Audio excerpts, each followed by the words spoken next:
Et si l'on parlait de ce que l'on ne s'est jamais dit? Arracher la parole au silence. Alors que le soleil se lève sur le jardin de mes peurs, de l'ignorance. Illuminer les coins obscurs du labyrinthe de ma liberté. Si maman m'avait dit.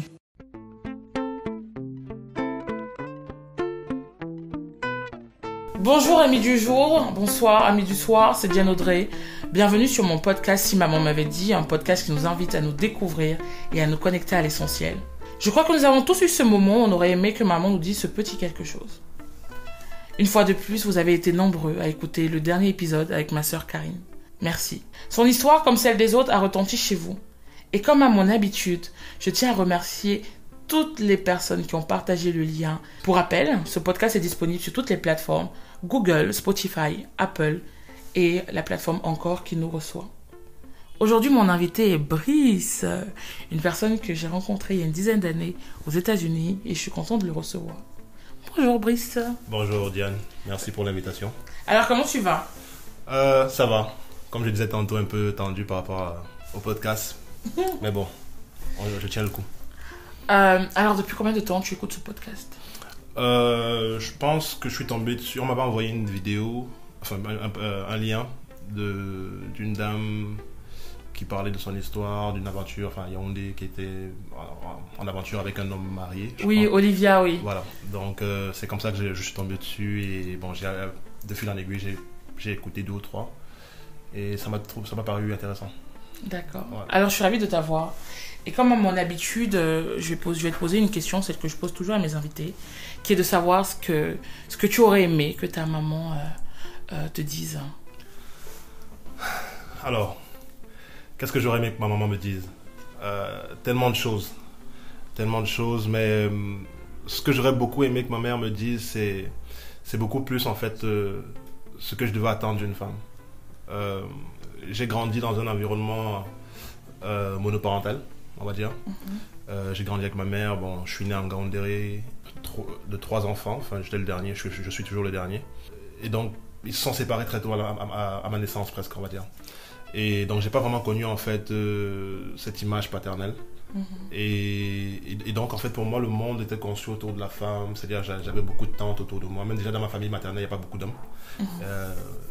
Et donc ce qui fait en fait que j'ai grandi en fait avec cette image de ce qu'est la femme. C'était une image assez biaisée. Pourquoi? Parce que c'était représentatif en fait de l'environnement dans lequel moi j'étais. Et donc j'ai grandi avec une femme très forte de caractère, très forte d'esprit. J'aurais aimé qu'elle me dise en fait que toutes les femmes ne sont pas comme ça et que ce qu'elle me donne, je ne devrais pas attendre ça de toutes les autres femmes. Et donc ce qui fait en fait que quand je rentre dans ma première relation,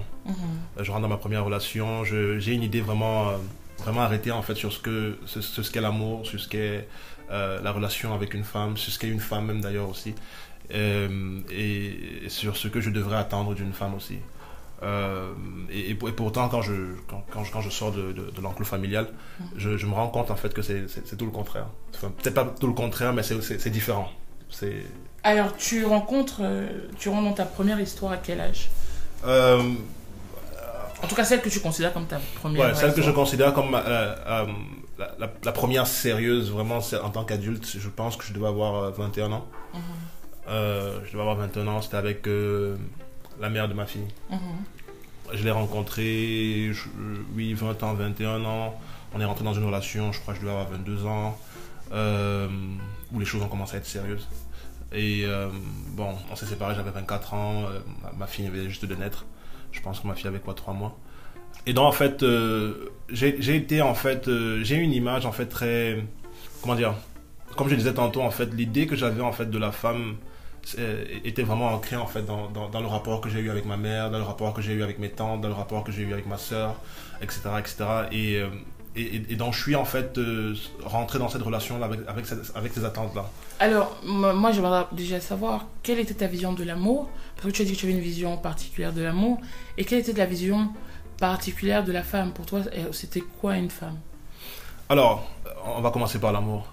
Je vais partir de loin pour répondre à la question. Souvent, on a l'impression, en fait, que ou bien du moins c'est ce que les gens disent, je sais pas si c'est vrai ou faux, mais les gens en parlent. On a souvent l'impression de dire que souvent quand un jeune garçon grandit qu'avec des femmes et tout, ça peut l'efféminer, etc. etc. Je sais pas si c'est particulièrement vrai, mais moi je me suis pas senti, au moins dans l'apparence, efféminé. Mais je pense en fait que j'ai incorporé, parce que je n'avais pas cette image paternelle, je savais pas c'était quoi aimer comme un père, ou bien comme un oncle, ou bien comme un frère, etc. Donc j'ai incorporé en fait cette manière d'aimer des femmes. Je pense que si je n'ai pas été efféminé dans ma manière de me comporter, mes habitudes, mes mannerisms, comme on dit en anglais, je pense que j'ai incorporé en fait cette manière de penser des femmes. J'ai incorporé cette manière d'aimer, de réfléchir, d'être touché, etc., etc. Et donc c'est comme ça en fait que j'ai construit mon amour. Et maintenant avec l'âge, je me rends compte quand je parle avec des hommes, je parle avec des femmes, etc. Je me rends compte en fait que les femmes n'aiment pas forcément comme les hommes et les hommes n'aiment pas forcément comme les femmes. Je pense que on a la même finalité, mais on emploie en fait des moyens différents pour y arriver. Et donc ma conception de l'amour était un peu cette façon que ma mère m'aimait, c'est-à-dire de manière inconditionnelle où je t'aimerais no matter what, comme on dit en anglais. Et que en fait il n'y avait pas forcément besoin de prouver en fait que je l'aimais. Il n'y a pas forcément besoin de démontrer en fait mon amour, ou bien je sais pas, en fait c'était là. Et donc c'est la conception en fait que j'avais de l'amour quand j'entrais dans une relation. J'avais l'impression en fait que non, j'ai pas forcément besoin de démontrer en fait. C'est une évidence. Voilà, c'est une évidence que je t'aime, c'est une évidence que tu es pour moi, c'est une évidence que je serai là pour toi tout le temps, etc. Et j'ai été heurté en fait par cette réalité là. Donc c'est ça premièrement en fait sur la question de l'amour. Mais après la deuxième question c'était sûr de savoir en fait. Oui, mais tu dis que tu étais heurté par quoi? Non, heurté dans le sens. C'est-à-dire que c'était pas spécialement. Enfin, heurté pas dans le sens d'avoir eu mal, mais en fait confronté en fait à cette difficulté. Je me suis heurté à ce problème-là, où en fait peut-être que je comprenais pas peut-être la nécessité en fait de démontrer les choses, ou bien quand je le faisais de manière qui était pas compris par l'autre. Voilà, effectivement. Donc j'étais jeune, je savais pas forcément en fait. Enfin, je me disais en fait que si je le démontre comme ça, bah forcément ça doit être compris comme tel. Et donc ça n'a pas vraiment été ça. Donc ce qui fait qu'il y a eu ce problème de communication en fait sur.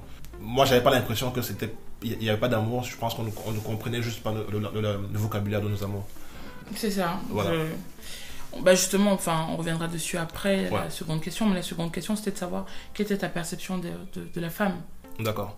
Est-ce qu'à 21 ans, tu avais déjà une idée d'à quoi devait ressembler la femme de tes rêves? Bon, déjà, qu'il soit dit en passant, depuis 18 ans, en fait, je pense, depuis que j'ai... Oui, on va dire 18 ans, ou 17 ans, je sais pas. J'ai toujours eu cette envie de former ma famille, d'avoir ma petite femme, mes enfants, et tout, très tôt. Je pense que ça vient peut-être de l'exemple de ma mère aussi. Je pense qu'elle a fondé sa famille très tôt. À 17 ans, elle a eu son premier enfant, qui est mon grand frère. Elle a eu ma grande soeur 3 ans plus tard, donc à 20 ans, et moi, elle m'a eu à 23 ans. Mais est-ce que tu ne penses pas que c'était plutôt une envie d'être le père que tu n'as pas eu? Possible. Ouais, peut-être, ouais. De vouloir faire mieux. Ouais, effectivement. Enfin, quoique, si il faut être honnête avec moi-même, oui, effectivement. Je pense que quand j'allais, en fait, chez les amis, chez des cousins, chez des tantes, enfin, il y avait ce nucléus familial là qui était très soudé, enfin, du moins en apparence, où en fait, tu voyais le papa, la maman, les enfants, etc. Et c'est vrai que c'est un truc qui m'a toujours marqué, c'est un truc que j'ai toujours voulu avoir. Et je me suis toujours fait cette promesse, en fait, si je ne peux pas le vivre, de faire vivre sur moi les enfants. Et donc, je pense que très tôt, en fait, c'est pour ça que ce besoin de fonder une famille est venu de manière très prématurée chez moi, on va dire. Donc, ça, c'est dans un premier temps. Mais maintenant, la conception que j'ai de la femme, c'est quoi? C'est-à-dire, pour moi, en fait, c'était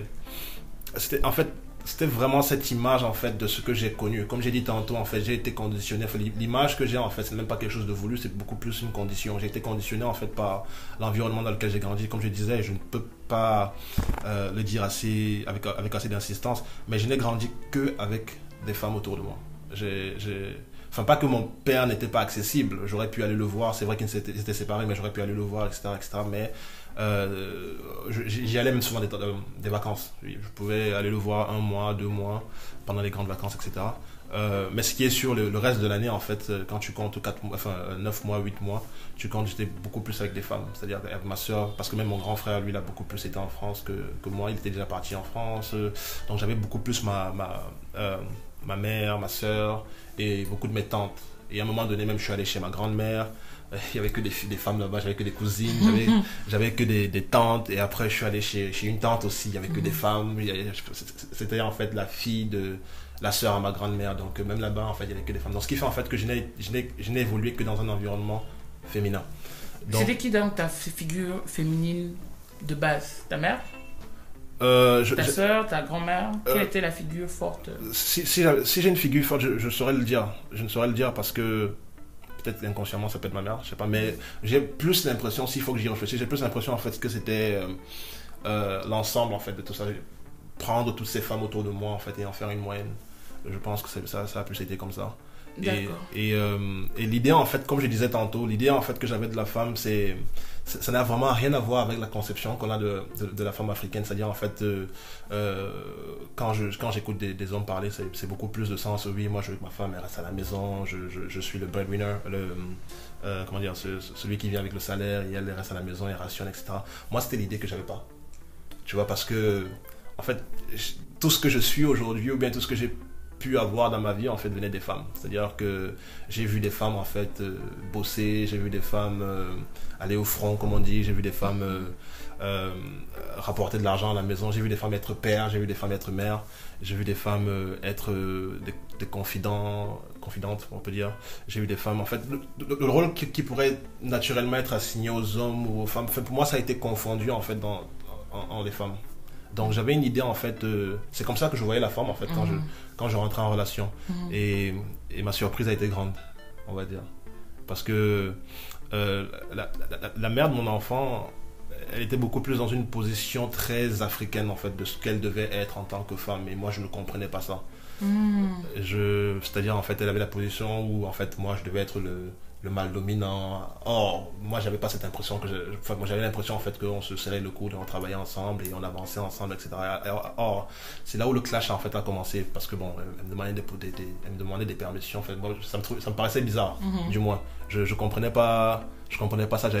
Moi, j'avais jamais vu en fait une femme demander la permission à quelqu'un avant de faire quelque chose ou bien je sais pas quoi. Et donc, c'est là où on ne s'est pas du tout entendu. C'est intéressant et je crois qu'aujourd'hui en tout cas il y a un réel paradoxe pour les femmes africaines que nous sommes, c'est qu'en même temps tu veux, enfin moi je suis féministe assumée et ça ne veut pas dire que je suis en contradiction avec l'homme, c'est juste que j'estime qu'on doit avoir les mêmes droits. Et qu'après on trouve une sorte d'équilibre en fait. Enfin, après c'est une vie d'équilibre, mais c'est vrai que de par notre éducation pour certaines très maternelle, parce qu'on nous apprend à materner nos compagnons. Dans certains cas, tu dois rentrer tôt pour cuisiner, tu veux être... En fait, on veut autant réussir dans notre vie professionnelle, dans notre vie sociale, et en même temps être des parfaites épouses dans le modèle que nos sociétés nous renvoient. Des fois même, c'est pas ta mère qui t'a éduqué comme ça, mais tu es chez ta grand-mère, ou tes tantes te renvoient une image, et donc certaines personnes choisissent leur couloir. Il y en a certaines qui vont choisir d'être épanouies d'un côté, d'autres vont choisir d'être épanouies dans un autre côté. Et puis tu as celles qui essayent de jongler entre les deux, mais ça peut être très... difficile. Même pour elles, mais surtout pour l'homme aussi, qui n'arrive pas à cerner. Et puis toi, de par ton expérience, tu n'as pas connu des femmes comme ça. Non. Mais il y a plein d'hommes, quand ils rencontrent des femmes... comme par exemple ton ex, ah bah ça fit. Parce que la maman avait la même position, donc ça rentre dans les cadres. Et j'ai l'impression qu'on est plus amené à rencontrer des gars qui comprennent ce type de case que la case que toi tu sembles avoir vécu, quoi. Donc, exactement. Donc, en fait, moi j'étais complètement perdu. Parce que, bon, comme je disais tantôt, ma mère c'est une femme très forte de caractère, très intelligente. Mais du moins, sa force aussi venait avec le fait qu'elle n'était pas très ouverte. Elle ne s'exprimait pas beaucoup. Elle était très réservée, très calme, très forte, avec beaucoup d'aura. Donc, ce qui fait en fait que même la question en fait, de la femme, on n'en a pas beaucoup parlé. C'est une femme qui est très ouverte. Hein. Je pense que même quand je lui ai dit plus tard que j'ai rencontré une fille, je voulais l'épouser, elle était de Côte d'Ivoire, etc., etc. Je pense qu'elle m'a toujours laissé l'option de faire ce que je voulais en fait de ma vie. C'est-à-dire que même au niveau des études, même au niveau de tout en fait. Je pense que ma mère était très ouverte, mais elle n'était pas... du moins, elle a fait avec les moyens de bord. Dans le sens où en fait elle a communiqué en fait to l'extent, comment on dit ça, elle a communiqué à la mesure en fait de ce qu'elle pouvait faire, voilà, de par son éducation, de par la culture, des valeurs qu'elle a reçues. Donc ce qui fait en fait qu'on n'a pas beaucoup communiqué en fait sur le rapport que je devais avoir avec les femmes. Donc ce qui fait qu'automatiquement j'ai intégré en fait qu'il fallait que j'ai intégré en fait qu'il fallait que je conçoive la femme comme l'amour que j'ai eu pour elle, l'amour que j'ai eu pour mes tantes, l'amour que j'ai eu pour ces femmes en fait qui finalement ont fait de moi l'homme que je suis aujourd'hui. Oui. Et puis tu en shape ta vision. Effectivement. Quelle est la première chose lorsque tu es rentré dans cette histoire où je t'ai dit je comprends pas. Tu as parlé du rôle du mâle dominant qui fait beaucoup de dégâts même je trouve dans notre communauté. Quelles ont été les choses vers lesquelles face auxquelles tu as été confronté qui t'ont fait te dire que je ne vois pas les choses comme ça ou je suis un peu perdu? Alors, comme je l'ai dit tantôt, c'est vraiment dans les petits détails. Il y a pas un truc spécifique qui sort en fait du lot comme ça, mais je pense que c'est dans les détails en fait, c'est dans les petits trucs, c'est-à-dire en fait cette impression en fait qu'il fallait que je sois ce protecteur. Et je suis pas contre cette idée en fait, mais moi comme je disais tantôt, j'ai eu l'habitude autour de moi d'avoir des femmes divorcées, indépendantes, fortes d'elles-mêmes, parce que c'est un peu ça, c'est-à-dire que ce soit ma mère, que ce soit mes tantes, etc. C'est des femmes qui en fait quand elles n'ont pas été contentes de leur histoire, en fait elles ont choisi de partir en général, et je suis pas contre ça, hein. Mais ce que je veux dire en fait, c'est que moi c'est l'habitude que j'ai eu des femmes qui quand elles ne sont pas d'accord ou bien, donc moi j'ai pas trop eu l'habitude en fait de venir imposer. Donc déjà tu imagines quand je fais des bêtises plus jeunes, c'est ma mère qui me chicote, c'est elle qui me réprimande, c'est elle. Donc en fait pour moi j'ai eu l'habitude en fait finalement qu'une femme prenne le lead en fait, tu vois, que c'est exactement ça, et j'ai été confronté à cette réalité où je me suis dit non en fait et je comprenais pas, enfin à 21 ans je ne comprenais pas ce qui se passait, c'est avec du recul en fait que j'ai compris que c'était ce qu'elle voulait, et donc je me confronte à une femme qui a besoin qu'on lui dise quoi faire, qui a besoin qu'on lui dise comment penser, qu'on lui interdise de faire, parce qu'elle me trouvait pas jaloux, elle me trouvait pas jaloux, elle trouvait que j'étais un peu du moins j'avais pas l'impression elle avait pas l'impression que tu cares, que je care exactement. Alors qu'elle soit là ou pas là, voilà, effectivement, alors que c'était pas ça pour moi. J'ai même une anecdote en fait, c'est une fois on parlait en fait, puisqu'elle est de Côte d'Ivoire, moi je suis du Cameroun, une fois on parlait comme ça à la maison de nos ambitions, et donc je lui ai dit écoute, c'est moi j'ai vraiment envie de rentrer au Cameroun et tout, mais bon elle dans une blague après me fait oui mais pourquoi pas en Côte d'Ivoire. Je lui ai dit écoute, c'est une très bonne idée, bon par exemple toi tu pourras développer ton business ou bien ton empire là-bas, comme on dit, build your empire en Côte d'Ivoire, et moi je pourrais build le mien. En fait elle a mal pris, et j'avais pas compris sur le coup, et elle se dit non mais c'est pas ça, enfin je veux dire c'est quoi, tu veux qu'on vive séparés, enfin j'ai dit non, enfin tu as besoin de ton autonomie, tu as besoin de pouvoir te construire et tout, et donc je veux dire le mariage pour moi c'était, enfin du moins la relation pour moi c'était de pouvoir faire ce que tu veux, et je veux insister dessus. Pourquoi? Parce que par exemple moi j'ai eu un amour très à distance avec ma mère, on s'est aimé de manière wireless comme on peut dire, et pourtant l'amour n'a jamais souffert en fait de doute ou bien de je ne sais pas quoi. Ma mère. Mais la manière dont tu aimes ta mère, c'est la manière dont tu aimes ta go. Oui, non, mais c'est pour dire en fait que la conception que moi, ça revient à ce que je disais tantôt, la conception, et ce que j'aurais voulu que ma mère me dise. Donc c'est bien, c'est ça tout le sens du podcast. J'aurais aimé que ma mère me dise justement en fait ce que moi je suis et tout, c'est pas comme ça que toutes les femmes sont. Moi maintenant avec l'âge, avec du recul, je me rends compte en fait que ma femme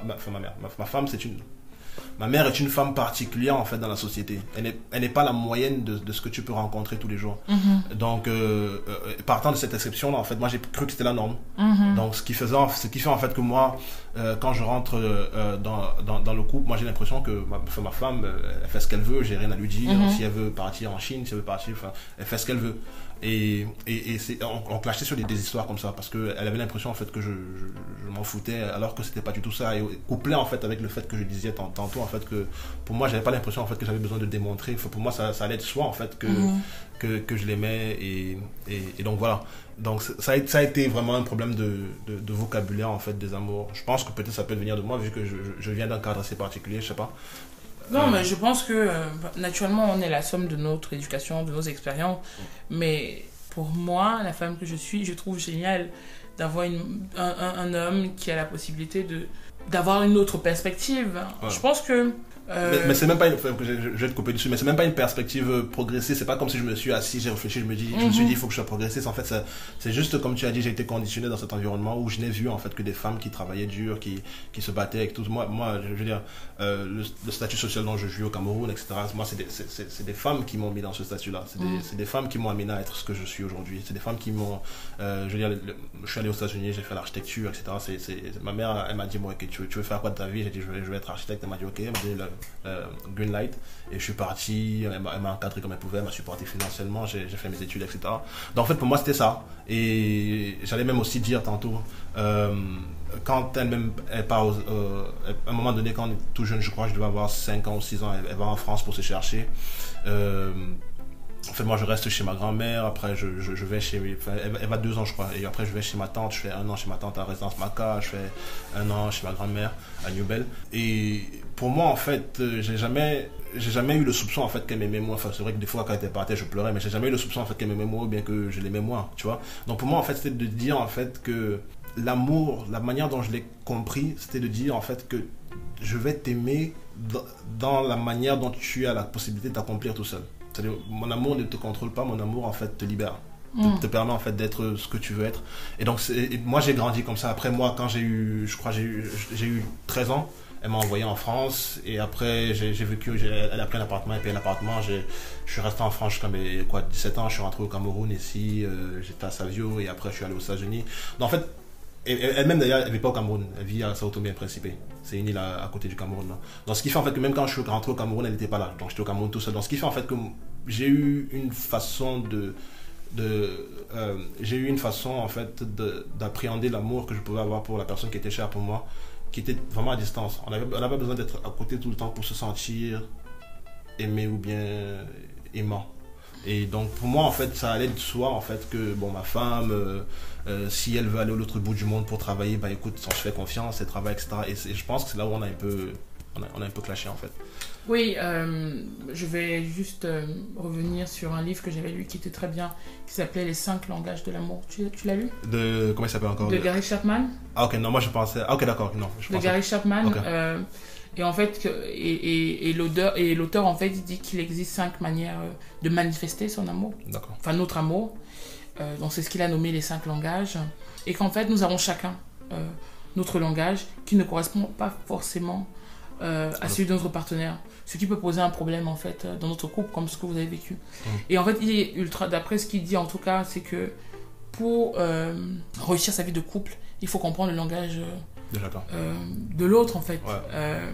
Et je crois qu'il a dispatché ça en 5 cases. Les paroles valorisantes. Il y a des personnes qui vont constamment que tu dis ah ma chérie, j'adore comment tu es coiffée aujourd'hui, j'aime bien comment tu es habillée, les moments de qualité, donc peut-être un petit week-end, c'est ça que la personne a l'impression que voilà, les cadeaux, les services rendus et le toucher physique. Il y a des personnes, c'est par le côté tactile qu'ils ont l'impression que le partenaire les aime. Tu t'es déjà posé la question sur toi, ta manière de ton langage de l'amour? J'allais justement rebondir dessus. J'allais dire, non seulement il faut comprendre la manière dont l'autre entend l'amour, mais il faut aussi comprendre la manière dont soi-même on entend l'amour. C'est pas toujours évident de se comprendre soi-même aussi. Si je me suis déjà posé la question de savoir ce qui me plairait en amour, peut-être pas aussi poussé, explicite. Mais je pense en fait que j'ai juste besoin d'attention. Et pour moi, l'attention n'a pas besoin d'être la proximité. Je veux dire, on peut être à 1000 bornes l'un de l'autre et trouver cette attention-là. C'est-à-dire que ça veut dire que toi, tu es peut-être plus basé sur les moments de qualité. Merci, voilà. Ça serait ça. Voilà, donc je veux dire, je peux me retrouver en fait dans un bénétariat avec la salle que j'apprécie, et on passe un moment qui vaut beaucoup plus que peut-être si je vais dans un restaurant 5 étoiles ou je sais pas quoi. Donc pour moi en fait c'est vraiment le relationnel, c'est-à-dire la relation que je tisse avec la personne, et aujourd'hui, Dieu merci, l'évolution des technologies en fait ont fait que pour tisser une certaine relation avec quelqu'un, on n'a pas forcément besoin d'être à proximité de la personne tout le temps. Donc c'est pour ça que je disais aussi tantôt que je peux profondément aimer quelqu'un, profondément me sentir aimé sans que forcément ce soit dans le toucher ou bien des trucs comme ça. Ouais. C'est intéressant. Donc je sais pas dans quelle catégorie ça... Moi je dirais que ça serait plutôt moment de qualité. Ah ok. Donc ce sont les bons moments qu'on passe ensemble, Voilà. où tu as une totale concentration sur l'être, sur la personne. Voilà. C'est pas être devant la télé et se dire qu'on est là, mais c'est plutôt vivre le moment. Ah oui, si on est ensemble, si on est à la télévision, on est à la téléphone, Ouais. on bavarde, on mais, rigole. mais en fait, si une personne a l'impression ça, tu peux tomber sur une femme qui, elle, est sur les cadeaux. C'est souvent comme ça, on dit oui, mais en fait, elle est en couple avec un monsieur, il lui offre tout. Elle est malheureuse. Ouais. En fait, lui offrir les cadeaux, c'est pas ça qui lui donne l'impression que tu l'aimes. Effectivement. Ouais. À l'opposé, tu vas voir une fille, quand tu ouvres des cadeaux, elle a l'impression que tu l'aimes.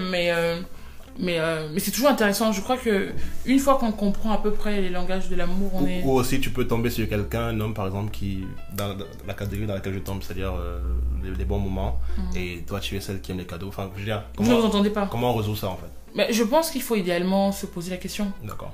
Et c'est pour ça que je tenais à le soulever dans le podcast, pour que les personnes qui t'écoutent aujourd'hui puissent en tout cas se demander dans quelle case ils se posent. Je sais que dans ce monsieur, cet auteur, il a écrit un autre livre qui s'appelle « Ce que j'aurais aimé savoir avant de me marier ». Et il avait soulevé quand même plusieurs points qui correspondent à mon caractère. Si tu es par exemple mon compagnon et que tu me fais quelque chose, peut-être que toi, de par ton éducation, tu vas laver les assiettes. Service rendu. Ouais. Moi, je n'ai pas l'impression que tu t'excuses. Mais peut-être que dans ton enfance, tu as vu ton père, quand ta mère et lui c'était le clash, ton père il lavait les assiettes pour qu'elle comprenne que, gars, maman, au moins je t'aide, donc je te fais ce qu'on appelle un service rendu. D'accord. Moi j'ai besoin que la personne. Tu as intégré ça comme symbole de. Voilà, tu as intégré ça comme ça, donc c'est automatique. Alors que moi, je vais attendre que la personne s'excuse. Et c'est pas le je m'excuse, Diane Audrey, c'est je m'excuse, Diane Audrey, de t'avoir. Sans l'explication, ça me touche pas. D'accord. Donc, et ça, c'est... Moi, je ne savais pas, en fait. Je ne comprenais pas pourquoi.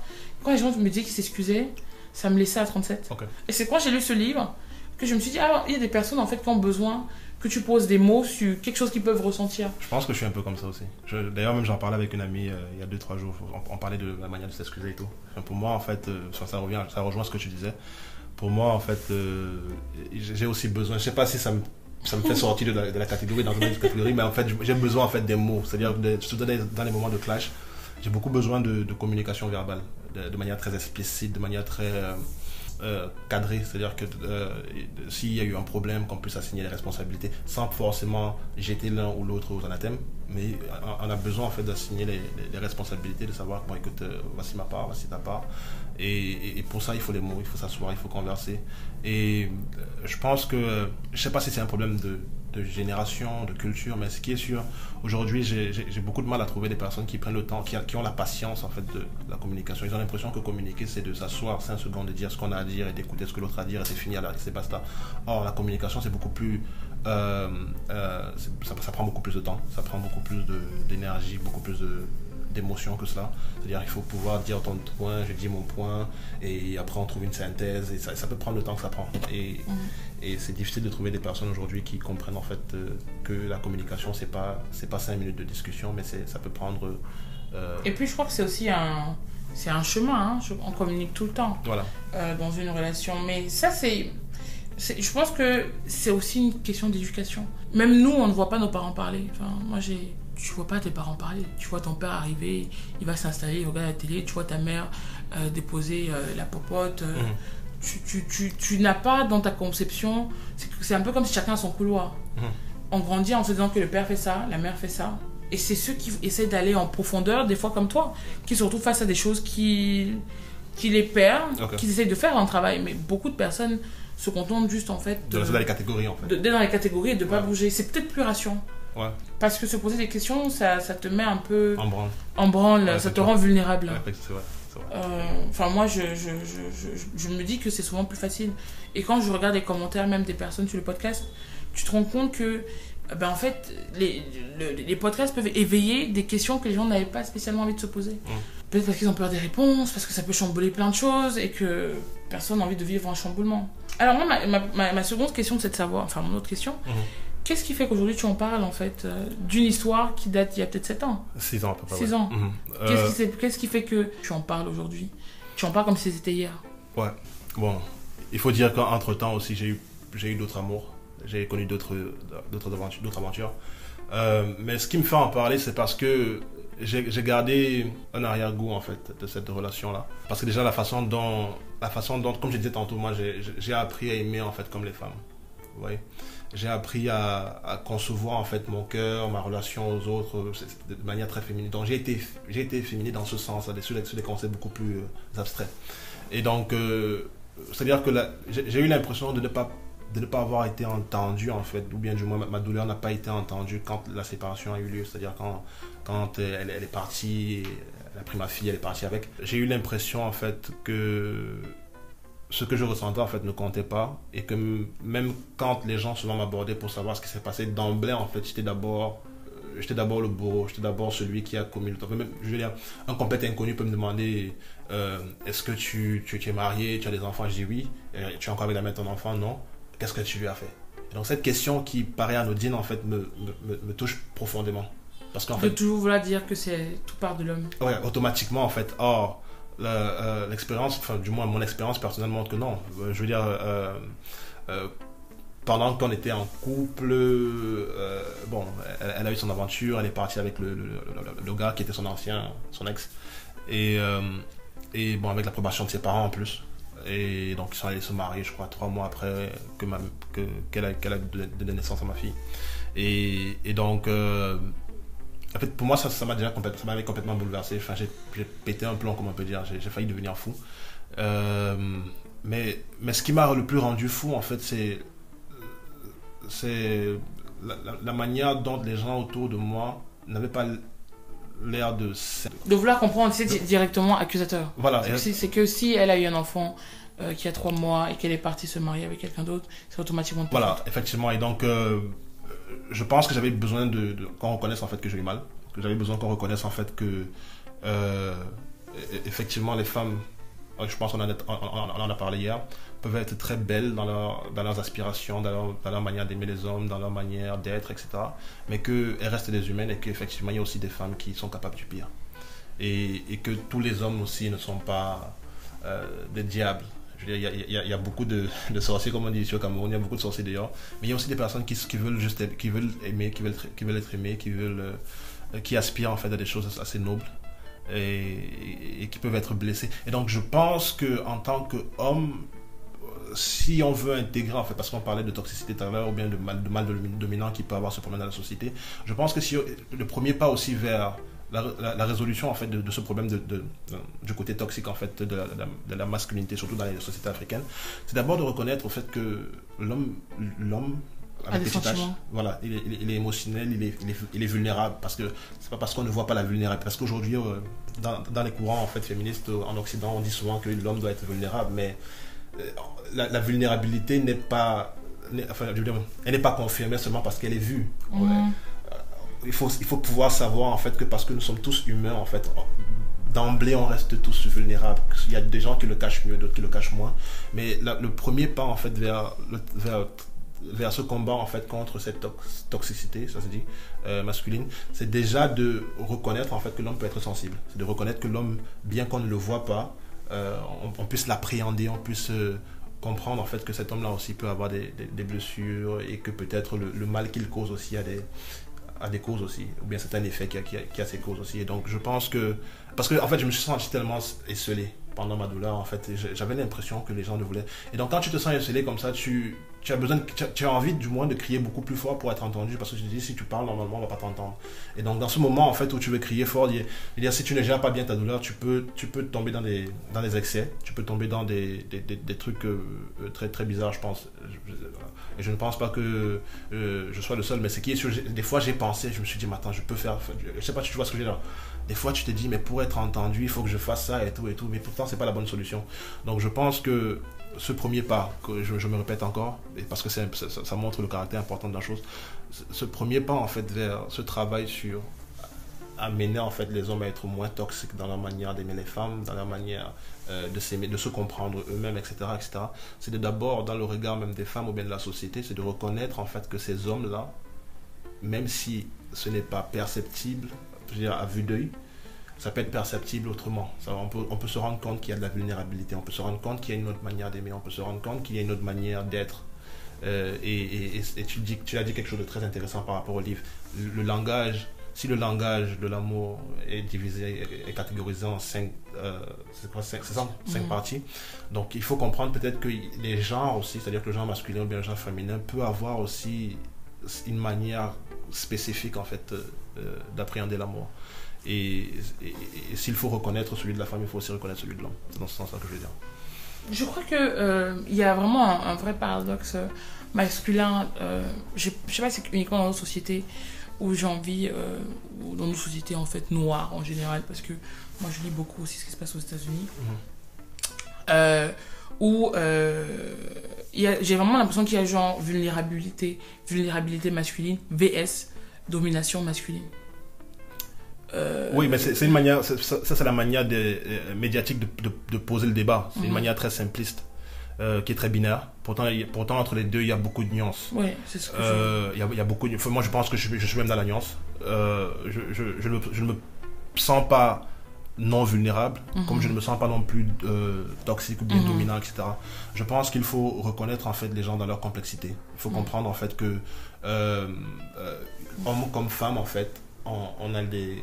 Je lisais une fois en psychologie comportementale, j'oublie le nom d'ailleurs, c'est dommage, mais il y a une femme qui a écrit en fait sur, une psychologue américaine qui a écrit en fait sur le Gender Similarity Hypothesis, c'est-à-dire que l'hypothèse sur la similarité des genres. C'est-à-dire en fait elle part du principe en fait que hommes et femmes ont les mêmes aspirations mais ils prennent différents moyens pour y arriver.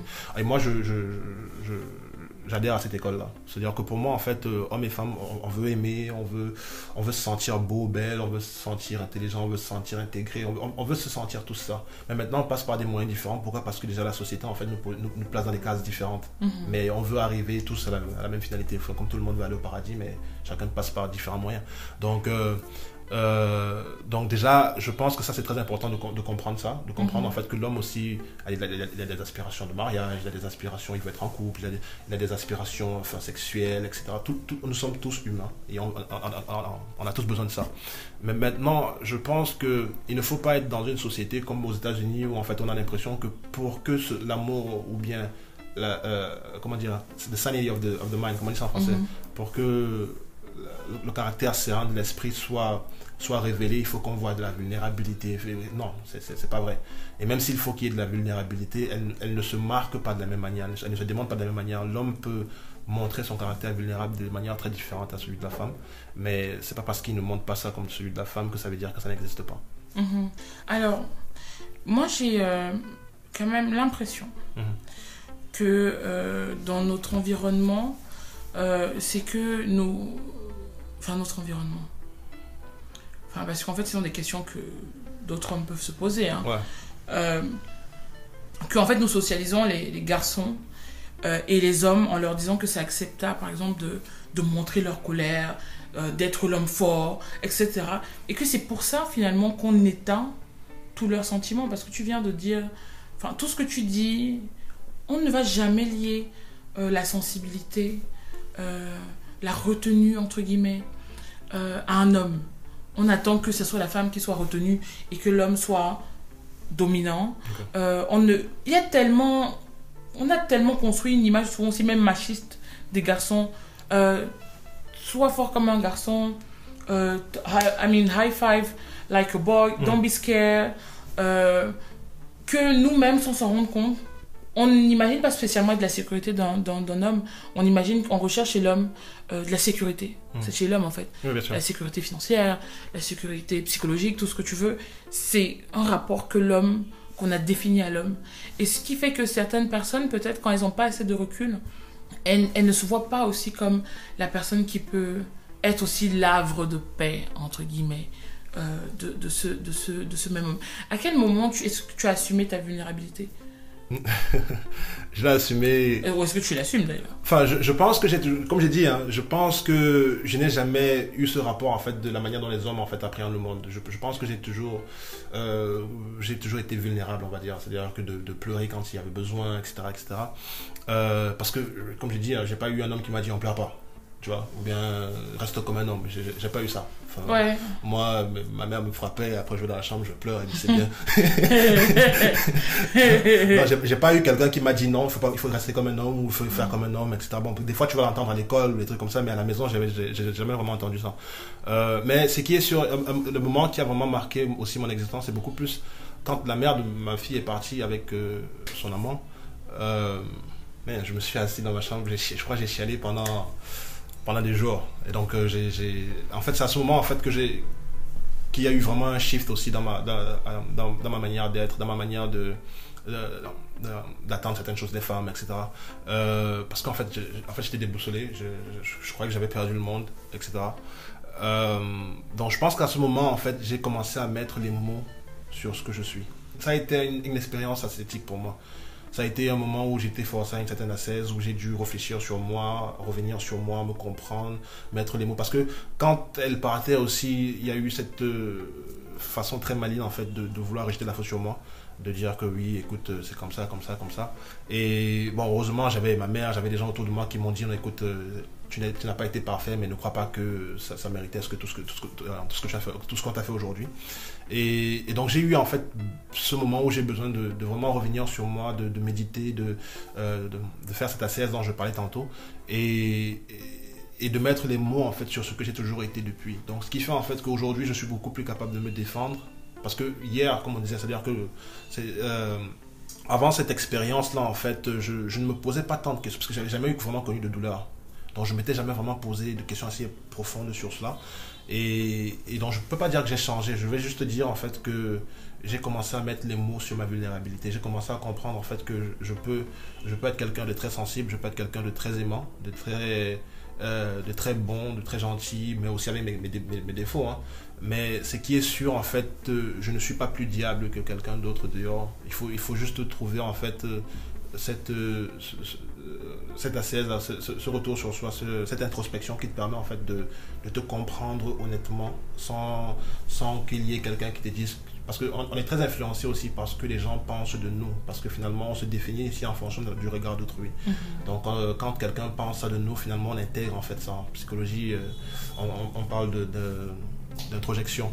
Donc on intègre en fait tout ce que les autres pensent de nous pour devenir ça en fait. Et donc je pense que j'ai fait vraiment, je me suis coupé du monde, parce que la période de 2014-2013, je parlais plus à personne, j'étais dans mon coin, j'étais un peu abasourdi. Donc ce qui fait en fait que je suis revenu sur moi pendant une très bonne période, je crois 2 ans je parlais à personne, hein. Et mon introspection... Tu considères que c'était une dépression que tu as fait? Je pense que c'était même plus profond qu'une dépression. C'était beaucoup plus grave que ça, c'était l'enfer. Je pense, des fois même je dis que je ne souhaite même pas ça à mon pire ennemi, parce que je suis allé très loin. Je pense que même ma mère, à un moment donné, mes parents, ils sont venus aux États-Unis juste vraiment pour m'encadrer, parce que ça allait vraiment pas, quoi. Et donc oui, pendant cette période-là, de 1 an, 2 ans, en fait, j'ai appris à mieux me comprendre et à mieux m'accepter.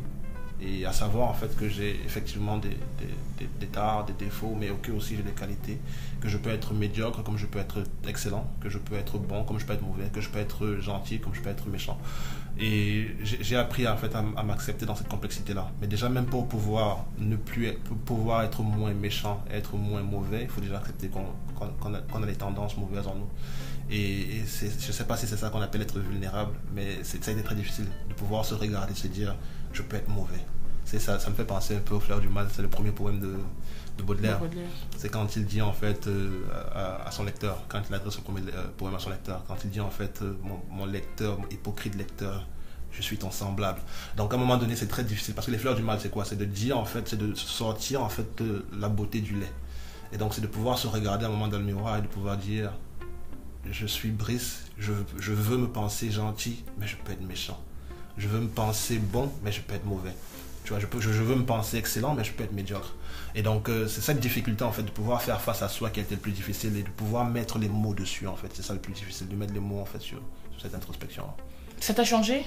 Non, ça m'a fait me découvrir. Donc voilà, ça m'a permis de me comprendre. Qu'est-ce que tu penses du fait que, déjà, la dépression des femmes, c'est tabou, et je pense qu'on est quand même beaucoup dépressifs dans ce pays. Et Et je parlais hier avec une amie, même nos histoires familiales. Cette notion de casser les cycles que Franck Xavier disait dans un épisode. On ne se rend pas compte de tous les bagages émotionnels qu'on porte, des fois sans s'en rendre compte. Je veux dire, des fois, les gens vont dire oui, mais ça, c'est souvent des problèmes de blanc, entre guillemets, mais pour un garçon grandi sans père, qu'on monte, qu'on descend dans le monde qui nous entoure, ça a de l'impact. Ça se retrouve tôt ou tard. Il y a quelque chose qu'ils ne voient pas. Certaines personnes choisissent de t'envoyer chez un tonton. Quand j'ai sans père, c'est-à-dire avec une figure masculine. Hein. Et moi, j'ai grandi, et même chez les femmes d'ailleurs. On va voir une femme qui va constamment peut-être rechercher une figure paternelle ailleurs. Mais tout ce qu'on vit de toute manière a un impact. Et des fois, nous, on l'oublie. Et on le découvre quand tu dis que ça a 24 ans. Que finalement tu te découvres et tu découvres aussi la beauté que c'est d'avoir grandi avec des femmes incroyables parce que c'est ton comme ça. Ouais, effectivement. Mais pour beaucoup d'hommes, c'est pas leur comme ça. Donc c'est super d'avoir grandi avec des femmes comme ça, mais ça t'a fait aussi mise de pointe sur certaines réalités locales. On va dire ça comme ça. Bon après, je pense l'approche, je pense que la façon dont on entend déjà la psychologie en Afrique, elle est complètement désancrée en fait des réalités de terrain. Je pense que le premier pas d'abord que les psychologues devraient faire en fait, c'est de beaucoup plus se rapprocher en fait des modalités, des modes de pensée en fait africaines. Parce que il faut dire dans la psychologie, dans les sciences humaines, c'est aussi imprégné en fait des valeurs culturelles, c'est aussi imprégné des valeurs de l'Occident, etc., etc.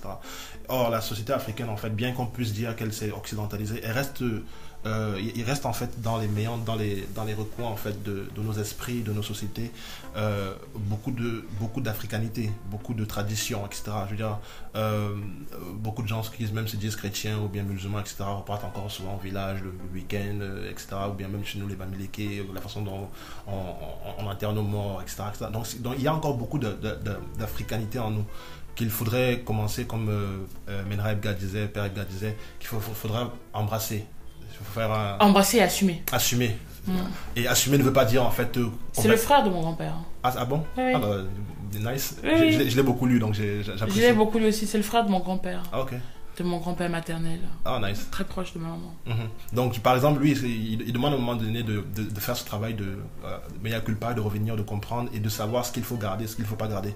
Et je pense que la psychologie qui vient même d'avoir né de la philosophie en Occident avec les Freud, etc., Goethe avant, qui naît en fait de cette teinte culturelle là, de ces valeurs occidentales. Donc je pense qu'il faudrait réintégrer en fait la psychologie en Afrique et de vraiment l'africaniser pour pouvoir mieux aider les gens. Oui. Parce que les modes de pensée, la façon dont on approche même l'amour, par exemple, en Afrique, c'est pas pareil qu'on l'approche aux États-Unis. Moi, j'ai vécu dans les deux sociétés et je sais que comment un homme ou une femme aime en Afrique, c'est pas la même manière qu'un homme ou une femme aime aux États-Unis ou bien en France, etc., etc. Donc il va falloir à un moment donné contextualiser les choses. Et je pense que tant que ce n'est pas contextualisé, les gens ne se retrouveront pas et ne trouveront pas. Au Cameroun, on a l'impression que la dépression n'existe pas. Voilà. Mais si tu es Camerounais que tu vis une dépression, ça veut dire que ça existe. Quand tu tombes en dépression, par exemple, est-ce que tu sais que c'est la dépression ou tu penses juste que tu es triste et tu crois que ça va passer? Je pense que quand tu penses que c'est la dépression, c'est comme rêver, être conscient d'être en train de rêver. Je pense que quand tu es dans la dépression, tu es beaucoup plus dans une rationalisation du fait. Tu te trouves des raisons pour te dire que tu n'es pas en dépression. Et donc c'est ce qui m'est arrivé. Je pense que c'est une fois que tu as pris du recul par rapport à tes dépressions que tu te rends compte que tu étais dépressif. Je pense que tu peux te trouver triste effectivement. Et moi j'écoutais beaucoup de Sam Cooke pendant cette période-là. J'écoutais tout ce qui pouvait me rappeler ma douleur, tout ce qui pouvait. J'étais dessus. je m'étais play dessus, tu vois. Donc je pense que c'est pas évident en fait de prendre conscience qu'on est en période de dépression. Et c'est même justement ça en fait le mal de la le caractère difficile en fait de la dépression. Mais oui, effectivement, je pense aussi à côté de ça que les sociétés africaines devraient pouvoir embrasser en fait certaines psychologies qui permet en fait d'aider les gens en fait dans leur névrose, dans leur psychose, etc., etc. Et comment tu en es sorti? Comment tu as trouvé la force de... Bon, déjà, je suis devenu beaucoup plus solitaire qu'avant. Avant, j'avais beaucoup d'amis, etc. Bon, là, maintenant, je suis beaucoup plus dans mes livres. Bon, là, un peu moins que je suis rentré maintenant que je suis rentré au Cameroun. Mais par exemple, aux États-Unis, moi, c'était après le boulot. Moi, je rentre chez moi, j'allume mon Sam Cooke en fond sonore, je mets ça doucement, je lis mon livre jusqu'à 23h. Après, je vais dormir. Parce qu'en fait, j'avais juste besoin en fait, d'éviter de penser à certaines choses. Et je suis resté en fait, dans cette logique-là. Donc, ce qui fait que même ici au Cameroun, après ma longue journée, en général, je rentre chez moi, je suis architecte, donc je dessine, je fais des plans pour peut-être mes clients, des trucs comme ça, ou bien j'essaye de lire, ou bien là maintenant je fais un peu mon fou sur WhatsApp, je mets des stories qui sont assez fous, loufoques, pour faire rire les gens, mais sinon c'est comme ça que j'ai trouvé le moyen de... Alors ça doit être... Comment alors ça se passe avec ta fille? Parce que entre guillemets, tu n'as pas eu de figure paternelle à côté de toi. Ouais. Donc je suppose si tu as voulu constituer très vite une famille, que ton rêve n'était pas d'avoir une famille divisée. Comment tu le vis? Quel est ton rapport avec ta fille? Je le vis très mal. Enfin mal, je suis obligé de faire avec. Mais c'est vrai que en fait, l'idée de savoir en fait, que je ne suis pas près d'elle. Et encore, ça revient même à ce que je dis. Parce que pour moi, j'avais l'impression que, vu que moi j'étais avec ma mère, j'avais l'impression que même si quoi que se passait, en fait, j'allais toujours à côté de ma mère. Mais aujourd'hui, j'apprends à mes dépens que non, l'enfant, c'est l'enfant de la mère. Et donc, donc je suis obligé de rester à distance s'il y a problème, etc. Et donc, c'est pas toujours évident de pas me sentir près d'elle, ou bien du moins autant que j'aurais voulu, beaucoup plus.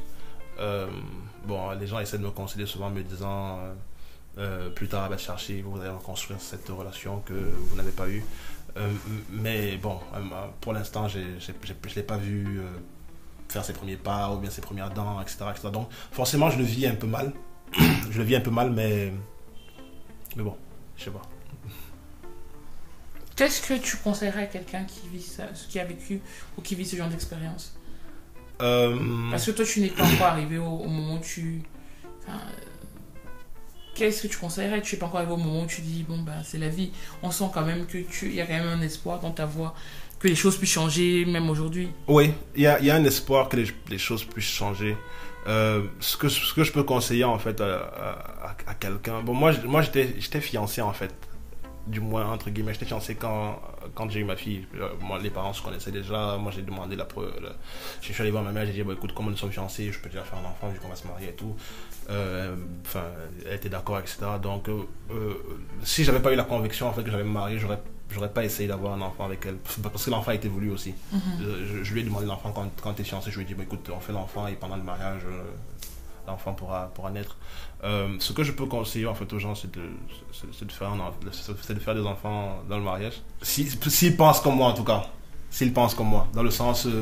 après, si tu veux pas faire d'enfants dans le mariage, c'est ton droit. Mais je pense que si c'est que tu as la conception que j'ai des choses, c'est-à-dire que tu veux vraiment avoir ce nucléus familial, là, etc., pour te rassurer en fait que les choses arrivent telles que tu veux, ou bien qu'il n'y ait pas de... Parce qu'après, dans un mariage, même pour se séparer, on prend beaucoup plus de recul, on prend beaucoup plus de temps, on prend beaucoup plus de réflexion.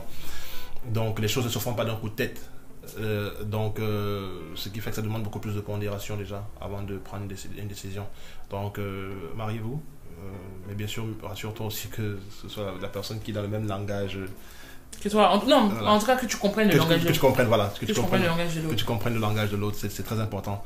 Bon, d'autres m'ont souvent posé aussi la question de savoir si le fait que j'étais jeune n'a pas été un problème. Moi, je ne dirais pas ça. Moi, même si ma fille vient me voir à 18 ans et 19 ans, elle me dit qu'elle veut se marier, moi, si je jauge le gars et que je vois que c'est un bon parti, je donnerai mon feu vert. Comment tu expliques qu'elle soit partie alors que vous étiez fiancés? Je sais pas. Je pense en fait que, de ce que j'ai compris en tout cas, parce qu'elle m'a donné tellement d'excuses, de ce que j'ai compris en fait, c'est... Bon, déjà sa mère, elle n'avait jamais dit, et apparemment sa mère ne voulait pas d'un Camerounais. Et sa mère était en train de gérer en fait son mariage avec l'autre, avec son ex.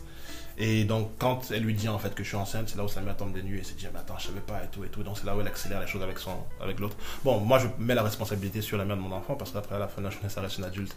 Je veux dire,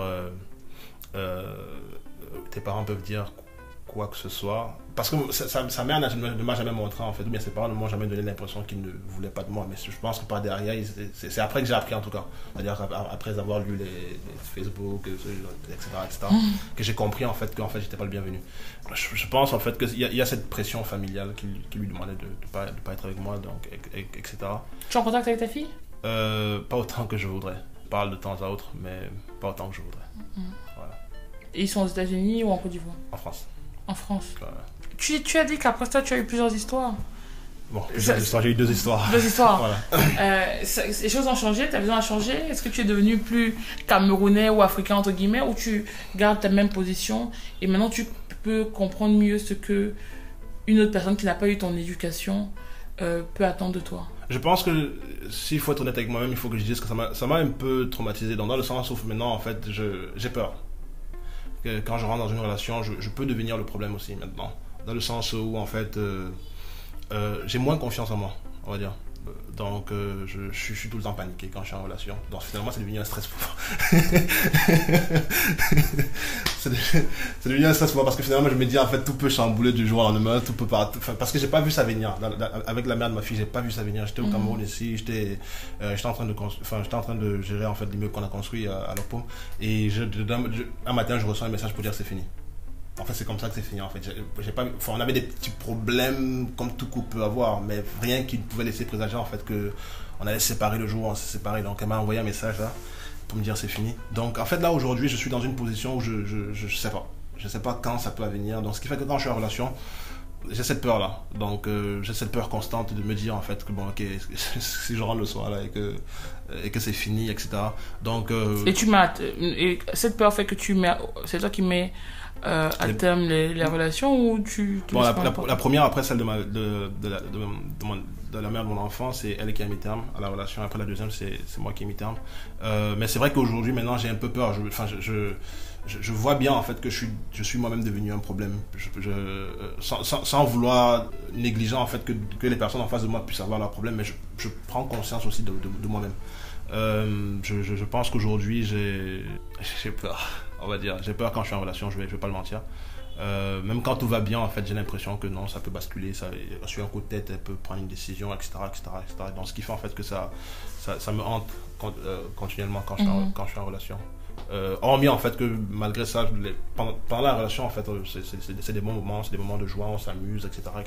Mais ce qui est sûr, le soir, quand je suis tout seul à 22h dans mon lit, là, je pense à des petits trucs comme ça et ça me fait un peu paniquer. Donc, ce qui fait que mon expérience des relations, elle est devenue un peu plus tumultueuse, mais pas par mon rapport avec ma partenaire, mais beaucoup plus avec moi-même.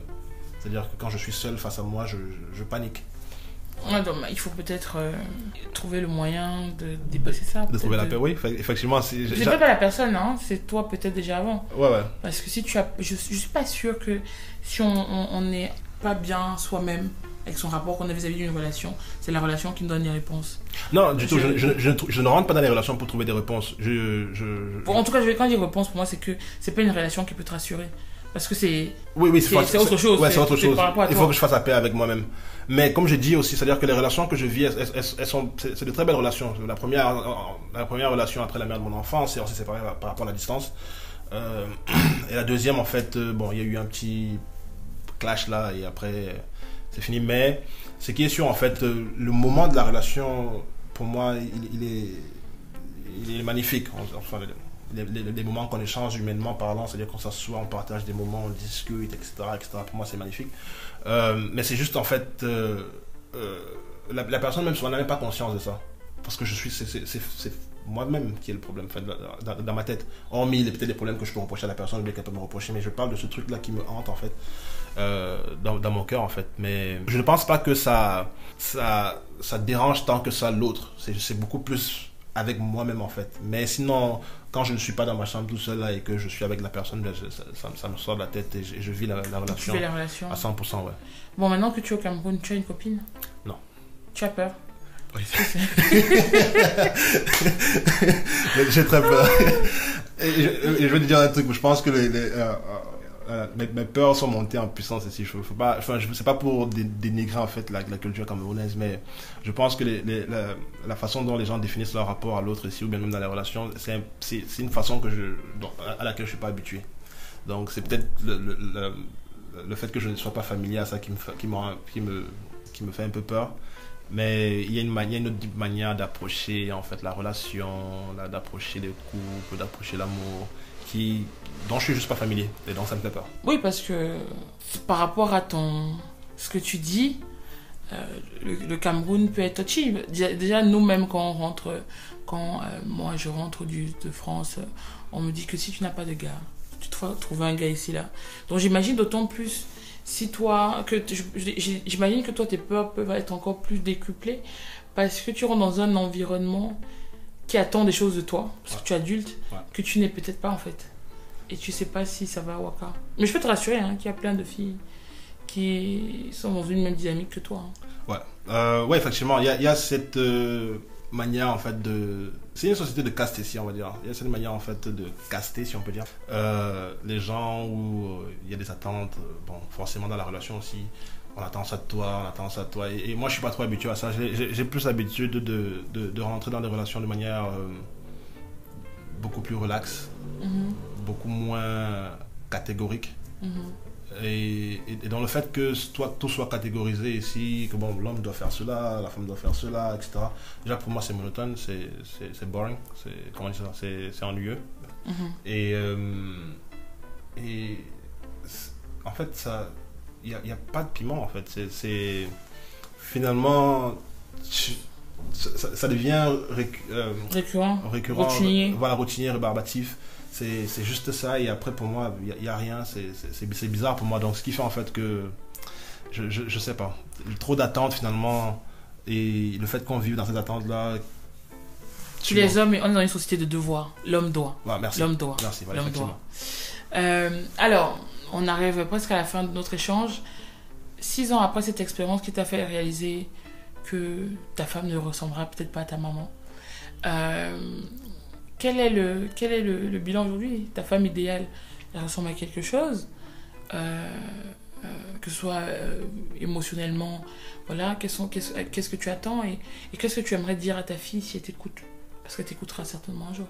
Alors la femme idéale, je pense que c'est pas une question. Enfin, je me suis posé cette question à un moment donné, mais j'évite exprès de me poser la question, parce que finalement, à attendre certaines choses, on finit par...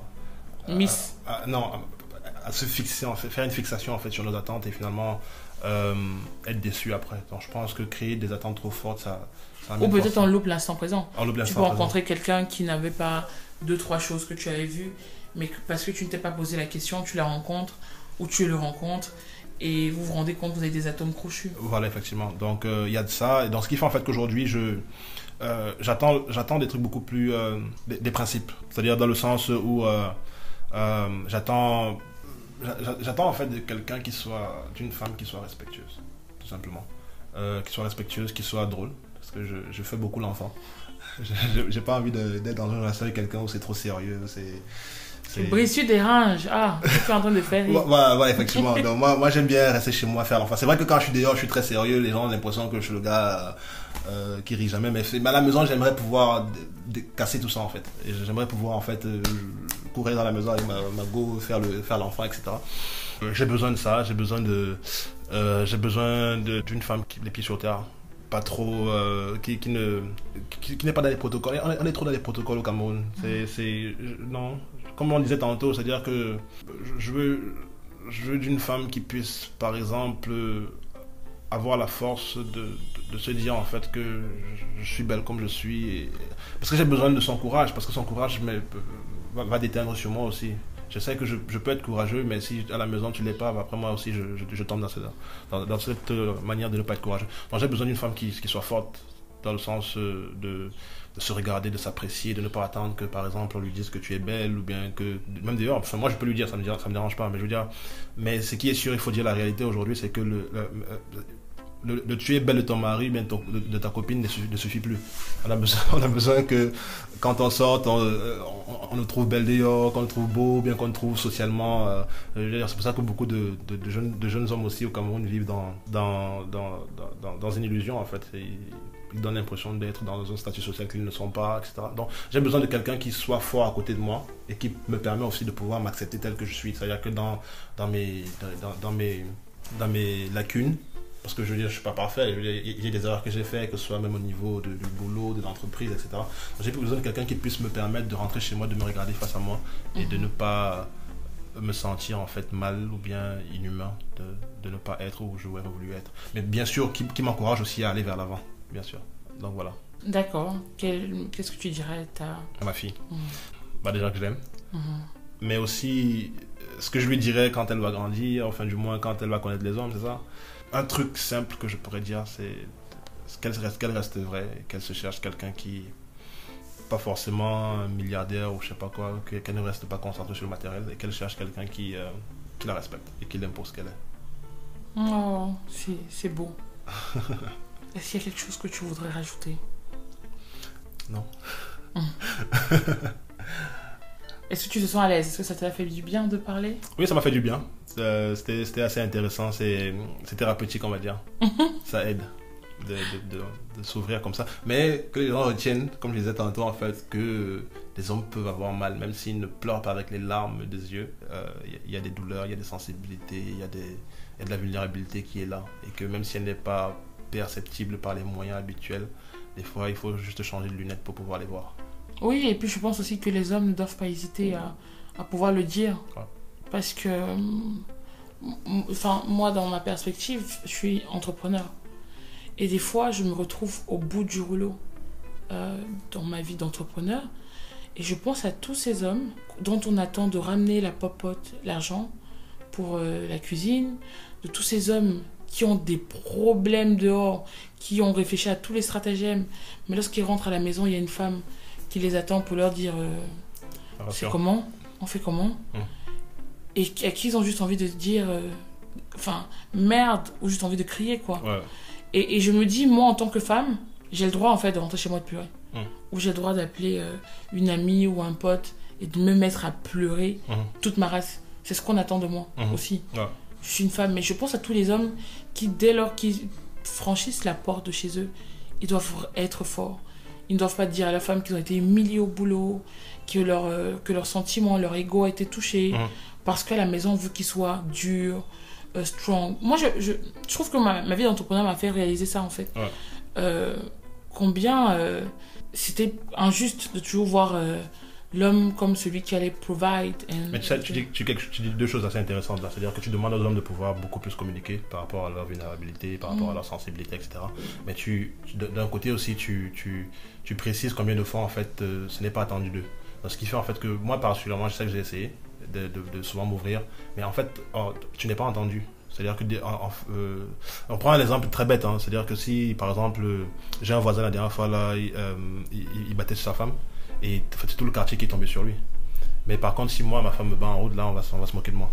Donc c'est pour dire en fait qu'aujourd'hui, même quand un homme veut s'ouvrir pour parler, c'est pas toujours reçu comme ce que tu pourrais penser que ça, comment est-ce que tu pourrais penser que ça devrait être reçu. Il y a aussi cette manière de shame the man. Comment dit ça en français mais tu comprends, de shame le gars, moquer, voilà, de le rabaisser dès qu'il veut s'ouvrir, dès qu'il veut montrer de la vulnérabilité, c'est pas évident. Donc je pense que il faut déjà aussi que la société, femme comme homme, fasse ce mea culpa en fait, de dire en fait que non, un homme pourrait être vulnérable et qu'on puisse l'entendre honnêtement. Et on a vu ça aussi dans le mouvement même de MeToo Movement. C'est-à-dire qu'on a vu des hommes qui sont venus vers l'avant pour dire que écoute, moi aussi j'ai eu... Et ça n'a pas eu le même... Bien qu'il y ait eu une avancée dans la manière d'entendre le ressenti des hommes, mais ça n'a pas eu le même écho en fait que beaucoup de femmes. Donc je pense qu'aujourd'hui, la société dans laquelle on vit aujourd'hui, même pour le peu d'hommes, je ne dis pas que tous les hommes veulent le faire, mais même pour le peu d'hommes qui essayent en fait de s'ouvrir, crois-moi, c'est pas évident parce que la société ne veut pas les entendre. Mais je pense que déjà dans ton environnement ou ta relation avec ta compagne, il faut, je veux dire, si tu es quelqu'un de vulnérable, qui assume sa vulnérabilité, ses sentiments, tu ne peux pas être avec quelqu'un qui ne te comprend pas. Oui, tu peux pas être avec quelqu'un qui ne te comprend pas, mais... Il faut l'assumer. Oui, il faut l'assumer, mais aussi à côté de ça, tu disais quelque chose aussi pendant l'émission, tu disais que aujourd'hui, on a éduqué les femmes à attendre une certaine sécurité de l'homme force. Et ça vient de là aussi, parce que dès qu'un homme montre de la vulnérabilité, finalement, on ne se sent plus en sécurité à un moment donné. Donc, ce qui fait en fait que les femmes peuvent dans le discours dire qu'elles veulent des hommes qui sont beaucoup plus vulnérables, mais dans les actions, quand ça se passe, ça paraît bizarre. Ça paraît, ok, d'accord, si moi je vais pleurer, lui aussi va pleurer, il faut faire m'en aller, tu vois. Mais je vois ce que tu veux dire. Mais je sais que mon dernier petit frère, Dimitri, parce que je me posais déjà plein de questions, je lui ai tout dit qu'il avait le droit de pleurer, il a 18 ans. Et qu'il a le droit de pleurer, qu'il a le droit d'être... que c'est pas grave, c'est normal. Je pense aussi qu'il faut comprendre l'environnement dans lequel on est. Il faut pas aller brusquement. Mais tu le sens, petit à petit. Okay. Moi, je me souviens, tu reviens au Cameroun, on veut que tu saches cuisiner. Un gars qui te dit que va dans la cuisine. Va dans la cuisine, va cuisiner. Ben, franchement, t'es juste bloqué. Ouais, j'imagine. Ouais. Mais quelqu'un qui te dit, est-ce que tu veux que j'aille faire des courses? Est-ce que tu veux qu'on essaie de faire y a beaucoup de un subtil. repas ensemble? D'accord. Peut-être qu'il va te demander de faire la salade de tomates ou d'avocat lundi, parce qu'il sait que bon, toi, tu es un peu à niveau... Après, il va te dire, gars, il faut qu'on aille peut-être au village. J'ai envie d'apprendre une nouvelle recette. Il faut être subtil. Ouais. Mais un gars qui te dit que vraiment, tu es sûr que tu es camerounaise? Tu es sûr? Non. Ouais, ou une femme qui te dit, attends, tu es un homme ou tu es une femme? Ça manque de tact. Ça manque de tact. Ça veut surtout dire que la personne n'est pas la personne qui est faite pour toi. Et je crois que nous, des fois, on n'assume pas. Parce qu'on est dans une relation et on est confortable dedans. Pas parce qu'on est épanoui, mais que ça apporte certaines choses. Ouais. C'est une certaine stabilité qu'on a la flemme de faire l'effort d'assumer que c'est pas ce qui nous convient. Et moi, je dirais que c'est plus ça. Tu peux pas être quelqu'un qui ne comprend pas ta sensibilité. Tu as 30 ans, ça veut dire qu'à 60 ans, il va griller ton cerveau. Pareil pour une femme. Tu peux être qu'un gars qui te comprend pas. Il y a plein de personnes qui sont dans ce genre de situation. Et parce qu'on est dans une société, et là on est au Cameroun, je pense en Côte d'Ivoire c'est pareil, au Congo c'est pareil, de pretend. On doit pretend a lot. En Afrique en général, je pense. Oui, en Afrique en général, on doit pretend a lot. On doit beaucoup prétendre d'être heureux, alors qu'on ne l'est pas. Et je crois que le gros challenge de notre génération, et encore plus pour les personnes qui écoutent ce podcast, c'est de pouvoir assumer en fait que dans certaines choses, on n'est pas heureuse. C'est vrai.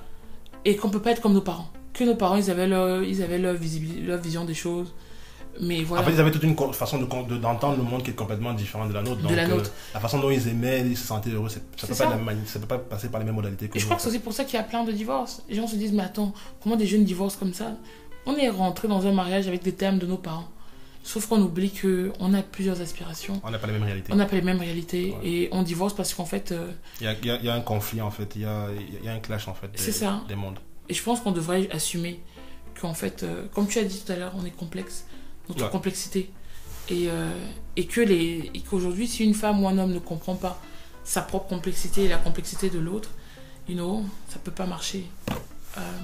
Donc voilà. Merci Brice. Merci pour ce moment très agréable, rempli d'apprentissage. Merci. Chers auditeurs, nous voilà à la fin de ce 9e épisode de Si Maman m'avait dit, en compagnie de Brice. J'espère que ces mots, son histoire, ses sourires, ses doutes vous apporteront un peu plus de lumière dans votre vie. N'hésitez pas à nous donner vos feedbacks via notre compte Instagram ou en commentaire en utilisant le hashtag Si Maman m'avait dit. D'ici là, à bientôt. À bientôt.